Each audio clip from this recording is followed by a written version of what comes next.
what happens when what happens happens. Has it happened to you before?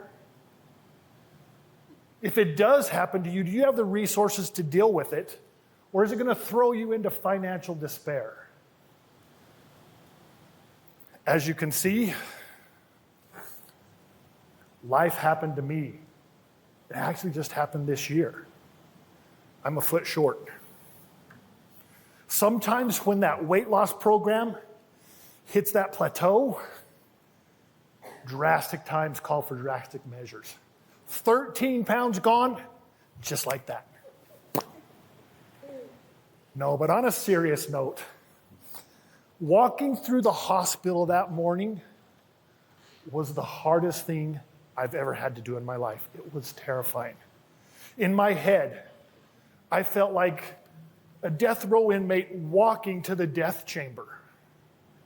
I was walking in, but I wasn't walking out. As terrifying as losing my leg was, financial worries were a close second. Hospital bills. How long is it going to take for me to get back on my feet? My foot? Thanks. Okay. How long until my income was going to be back to normal? I didn't know. So how did this happen, you might ask? Well, you didn't ask, but I can see it in some of your faces. I wonder what happened to the guy. Is he a war hero?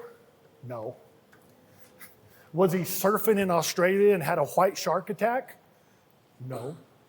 Did his Rottweiler bite it off so that he could have this cool socket on his leg? No. I didn't listen to my wife. She is a scary person. Now, no, she's not, because some of you people in here know my wife. She's not scary. I had planned and prepared for a trip to Canada. It was a personal development retreat in the Blue Glacier National Park just west of Vancouver. My wife is big into feng shui. Hiroko, she came out of her office about a month before it was time for me to leave for this event. And out of the blue, she says, "You can't go." What? I can't go? I can't go where? You can't go to Canada. It's a bad direction. I can't live my life on your feng shui.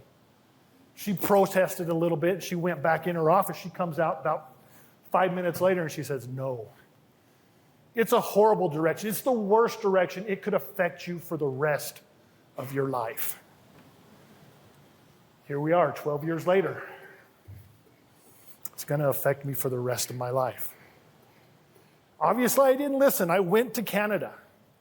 The last day of the retreat, I was dropped from a ropes course. The belayer yelled, "Okay, we're ready. Just lean back and let go." I leaned back and let go, and I went 25 feet down to the bottom, landed on my ankle. By that night, I could barely walk.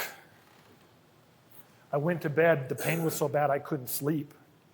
In the middle of the night, I needed to go pee. The restroom was way away. I got up, tried to walk. I wasn't walking. I literally crawled out on my hands and knees, peed by my tent, and crawled back in.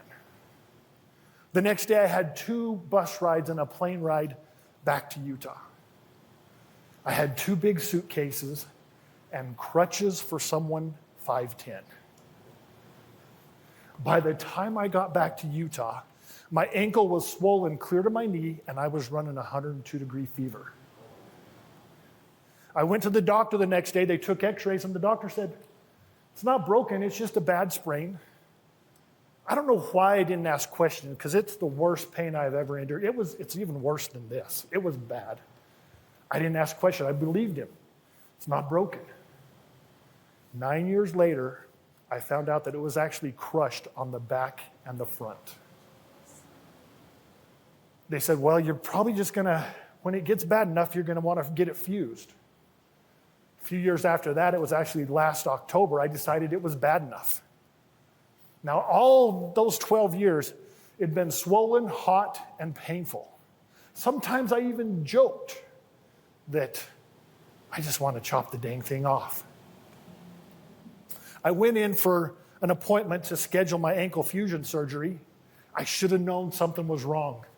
When the radiologist, they're not supposed to tell you anything about what they see. He took the first picture, and from behind that partition, he yells, "Damn, you don't have an ankle bone." Went into the room waiting for the doctor. He comes in and he confirms, "I don't have an ankle bone." Well, the radiologist, he already told me. You don't have nothing to fuse to. Your best option is amputation. I felt like I was kicked in the gut. Not that peeing is a theme in this story, but I had to go pee. And so I excused myself from the doctor, went pee and came back in. He's like, "You know I have other patients, right?" So I had to have it amputated. I got my wish of, can we just cut the damn thing off? March 25th of this year, I had it amputated. Now, about 2 hours after the amputation, I'm in my hospital room. My nephew comes in. He has kids. He makes these little swords for kids. He walks through the door. "Too soon?"